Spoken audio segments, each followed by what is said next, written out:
ఎంత కారం ఎక్కువగా తిన్నా, ఎర్రకారం బాగా ఇంతంత పోసుకు తిన్నా దానివల్ల బీపీ కానీ, షుగర్ కానీ, గుండె జబ్బులు కానీ, కీళ్ళ నొప్పులు కానీ, చర్మ వ్యాధులు కానీ, మీకు ఏ విధమైన కిడ్నీ జబ్బులు కానీ, లివర్ జబ్బులు కానీ ఏవీ రావు. దీర్ఘ రోగాలు, మనం బాధపడే మందులు వేసుకునే మొండి రోగాలు ఏవి రావటానికి కారానికి సంబంధం అసలు లేదు. మరి ఇది వినేసరికి బాగా ఎర్రకారం బాగా వాడి ఎర్రెర్రగా తినేవారికి చాలా సంతోషంగా అనిపిస్తుంది. ఇంత మంచి విషయం విన్నాం కదా అని. ఇది యథార్థము.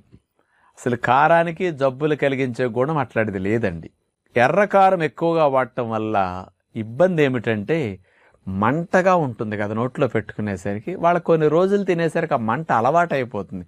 అది పక్కవారికి మండుతుంది కానీ వాళ్ళకేం మండదు. కాబట్టి ఈ సెల్స్ అలవాటు అయిపోతాయి. ఏదైనా ఎక్కువైతే తినేటప్పుడు కారానికి నోట్లో లాలాజలం వస్తుంది, కొంచెం కళ్ళమ్మట నీళ్లు, ముక్కమ్మట నీళ్లు కారం